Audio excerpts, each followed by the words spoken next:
Have you ever eaten a plain bag of M&Ms before? If so, have you ever wondered what percent of the various colors are in that bag of candies that you're eating? Well, believe it or not, but this is a very common question in the world of statistics.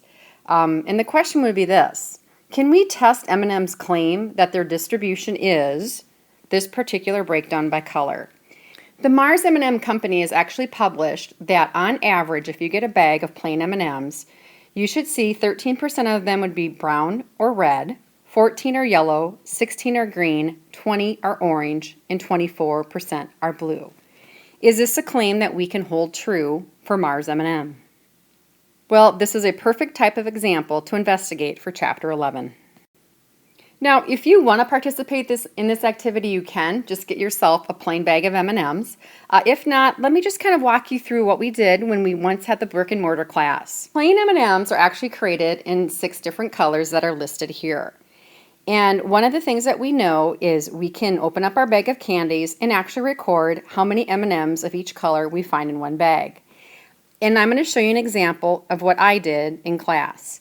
When I did this, here's what I found.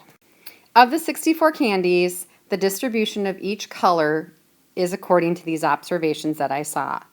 Well, what should we expect to have actually found in that bag?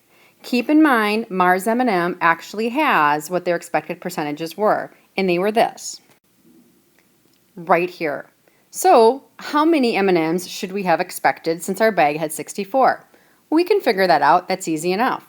Let's just take 24% times 64, 20% times 64, and so forth, and write down what we would have expected the answer to be. Now, as you look at these expected counts, keep in mind they're not realistic accounts. We should not expect to see 15.36 blue M&Ms in their bag, but this is a theoretical average. Well, what we're going to do in this chapter is actually compute what is the difference between observed and expected. So if I take our observed minus expected, for the first case, we would get that there would be negative 1.36. If we do that for the next case, negative 3.8, and so forth. Now, what if we took all the observed minus expecteds and we squared them? Well, we would get these values. Now, what if we took that value and we actually divided by the original expected counts?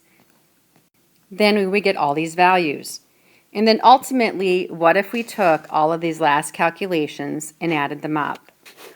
In this case, what we would get for this particular bag of M&Ms is 2.104. What we just computed is actually called the chi-square distribution. It's stated right here. It looks like the word chi, but it's actually chi. It's a Greek letter. And what it is it looks like this. Chi-squared. The actual chi-square calculation for this bag of candies is the number 2.104. Well, what can we do with that? Believe it or not, this chi-squared number that we have is very similar to getting a z-value for a normal curve. With a normal distribution, if we have a standardized z-score, we can take that and compute some probabilities. We do the exact same thing with a chi-square distribution, but we actually use a chi-squared table, which is also supplied in your formula sheet on the real exam. Let me show you. I actually took the colors of my candies and put them pretty close in order by height. Probably should have put the red before the orange and maybe the brown before the yellow, but you're going to see a distribution by color. Now, if you were to graph out the distribution of categorical values in such a way, they will become in the shape of a chi-square distribution, which looks like a curve that is skewed to the right. What you want to do for chi-square is you need to realize your sample size. In my case, it was 64. I can also state degrees of freedom. It's just n-1 of 63. And this is my chi-square. If I went on to here and actually found my chi-square of 2.104, I could compute the actual probability of finding the area under the curve. Under the second vars, or second distributions, where we normally find the normal CDF and so forth, you are going to find a chi-squared CDF. It's number 8. If I run a chi-square distribution, all I have to tell it is my parameters of my left bound and right bound and my degrees of freedom. And what it will do is kick back a p-value or probability. I could also use this table, which again is in the back of your note packet. And what you do, it's like the T-scores. You're going to find your degrees of freedom. So 60 is going to be the closest degrees of freedom to match our 63. And then you look for your chi-square statistic. Our statistic is incredibly low compared to what we see in this table. So at a minimum, we would go to this value and this degree of freedom. If 66.98 is the lowest chi-squared statistic, but we have 2.10, we know our data is going to be way over to the left. The probability in this tail is 25%. Well, you guys, when I did the calculation on the calculator, it came back at 100% in terms of rounding, which would be more adequate with a calculator to get the specific probability for this distribution. So what this means is the probability of getting the bag of candy that we should have gotten, should we be alarmed by the distribution of our colors with what Mars M&M says it should have been? Ultimately, this will tell us, no, we should be fine with our distribution of colors, and we can't conclude that there's an issue with our bag of candies. So let's begin the formal process of our Chapter 11 notes, where we will come back and fully explain how you walk through a possible claim issue as the Mars M&M. First, let's address Learning Objective 11.1a. We're going to know how to compute expected counts, conditional distributions, and contributions to the chi-square statistic, which we kind of touched on already in our M&M example. Now, if we define a one-way table, we saw those back in Chapter 1.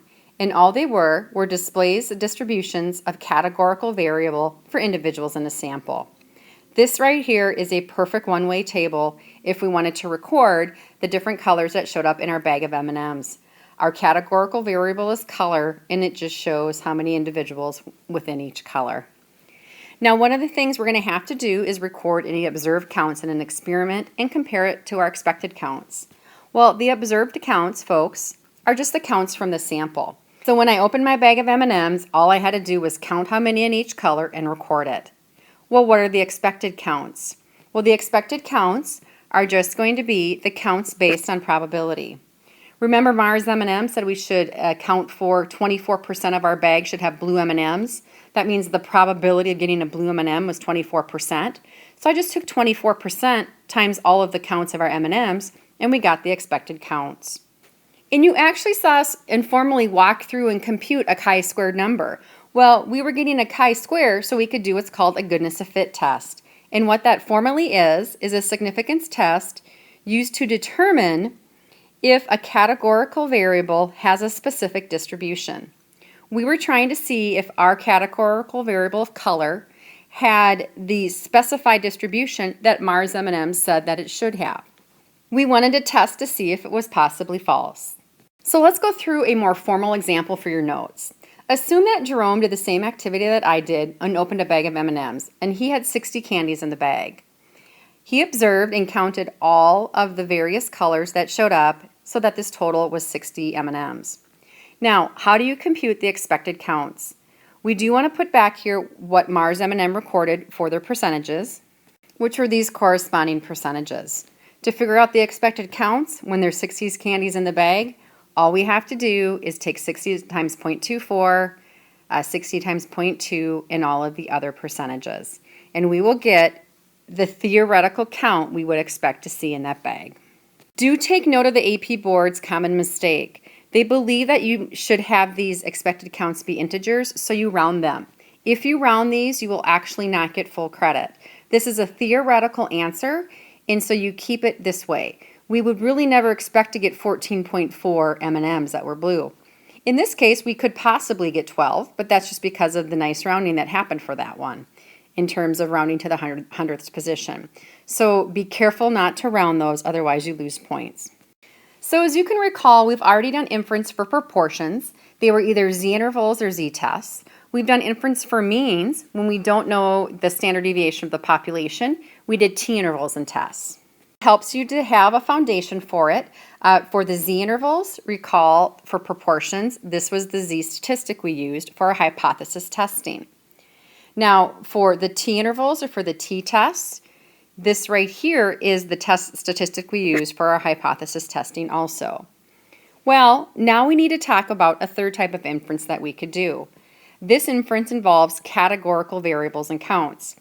This is the formal equation for the chi-square distribution.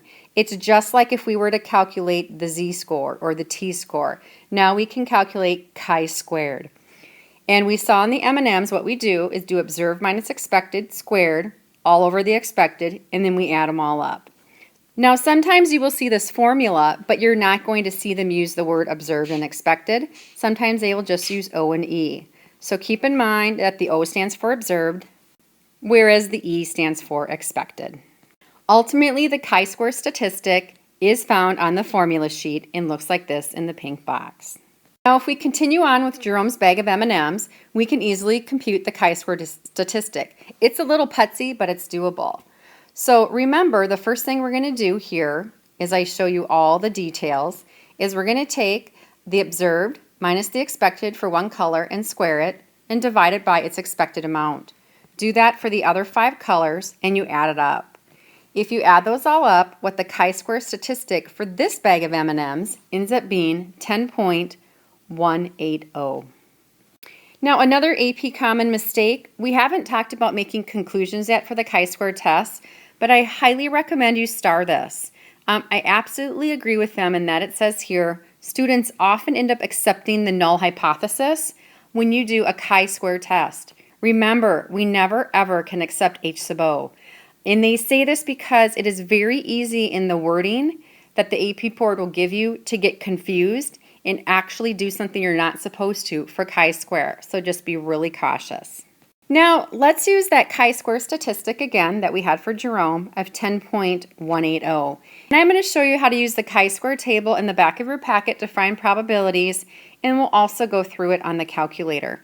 So for this case, we have in our sample, the question is of our categorical variable, how many categories were there? So for our degrees of freedom, it's a little bit different for chi-square. The definition of degrees of freedom is not your sample size minus 1. It is the number of categories you have for your variable minus 1. So be really careful. We have 6 colored categories, so 6 minus 1 gives us 5 degrees of freedom. So you would go to the chi-square graph and you're going to find 5 degrees of freedom. Then you're going to try to find the closest chi-square statistic in here. It's going to be somewhere between the 9.24 and the 11.07, which means we can have our p-value be between 0.05 and 0.1. It's somewhere between 5% and 10% if I use the table. And that's what we would state using the actual table for the p-value. Now, what the p-value does in the table is it actually does plot, it looks at the chi-squares that were standardized here. It plots the chi-square, so for Jerome's case, the 10.18. Read the top of the table carefully. It says it finds a probability to the right of the tail. So what it found for us here is this is about 5 to 10%. Now, if you want to be more specific, the graphing calculator is great for this. If you go to second bars or second distribution, again where you see normal CDF, scroll all the way down to this, chi-squared CDF. And what you're going to type in are the parameters that they're looking for. Chi-square asks for lower bound, upper bound, and degrees of freedom. So for Jerome's case, we want 10.18, everything to the right of the tail, so 9999. And the degrees of freedom, be careful again, is going to be 5 for this case because it's how many categories minus 1. The actual p-value for this is about 7%, which makes sense that the table found something between 5 and 10%. Either way, when we start to test a claim, we will still end up making the same conclusion based on either the calculator or the table output. Another common mistake worth talking about here is when you calculate the chi-square statistic. Be careful. They will tell you that sometimes students will actually use the proportions for calculating it, but the chi-square statistic we saw was observed minus expected in the counts. So you physically need to count how many elements there were for observed and compute for expected, and then do your calculations from there.